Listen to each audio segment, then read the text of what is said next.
like me, you get absolutely, wholeheartedly sucked into a TV show. When I watch something, could be a movie, I don't just watch it. I live it, breathe it, I'm in it. I'm a character in those movies. I've been completely obsessed lately with the series Mad Men. It's taken over my brain. I am in such a deep 60s spiral. Somehow I landed here. I just creatively sort of disassociated and ended up doing this whole makeup look from memory. And when I snapped back, I was basically walking the halls of Sterling Cooper. I mean, crazy. So I'm recreating that look for you today and talking about my Mad Men obsession, plus how it's so interesting to reflect on the times and how they've changed since the 1960s. So I'm started with the base here. 60s is all about the flawless, very matte, perfected, natural look. So no glass skin. I kept my skin relatively matte, and then I just did a neat little brow, you know, neat and natural, like Betty Draper.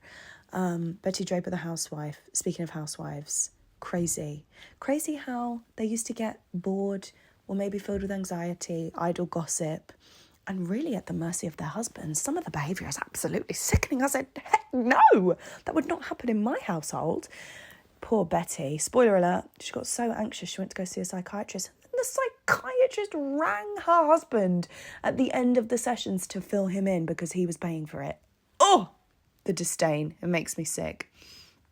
Anyway, now I'm doing my favourite part of the look. This is the iconic 60s eye. I've gone with a natural shade all over just to mattify. Then I did white eyeshadow on my lid. And now is for the real star right here. This is the cut crease. They loved a defined crease back then, and it was all about making your eye that big, dull, sweet look.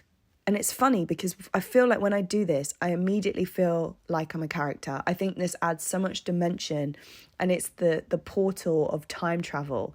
I didn't have an eyeliner, so I just used eyeshadow and a really small angled brush.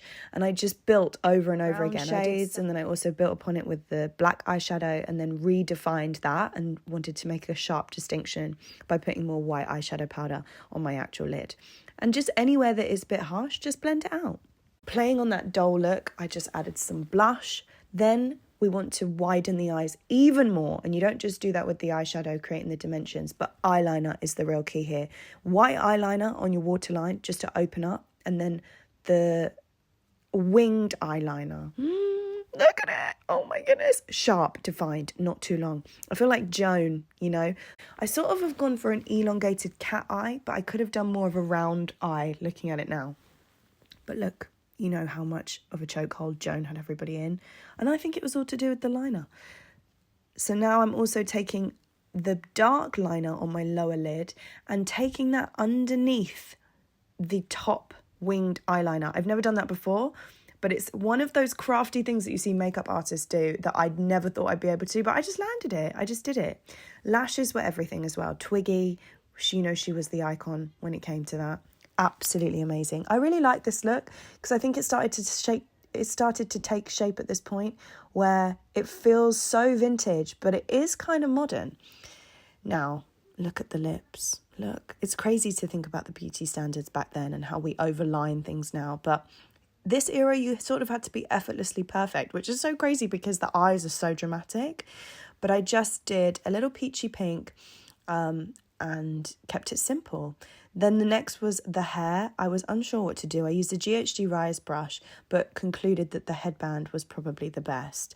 Then I elevated the eye look even more with some falsies, just to really widen it. I think that is what tied it together. And that is really, well, hold on. We need to chuck in a big statement earring after this falsie. A big gold statement piece of jewellery. It indicated wealth. We're in New York. We're here to have a good time, baby. What's it to you? It's the hustle and the bustle. And that's it. That's the final look. I honestly feel like I could walk onto the Mad Men set and no one would question me. If you guys are obsessed, as I am, with immersing yourself in TV shows, let me know in the comments because I also kind of want to know that I'm not alone in this. Subscribe and let me know what I should do in the next video. Love you!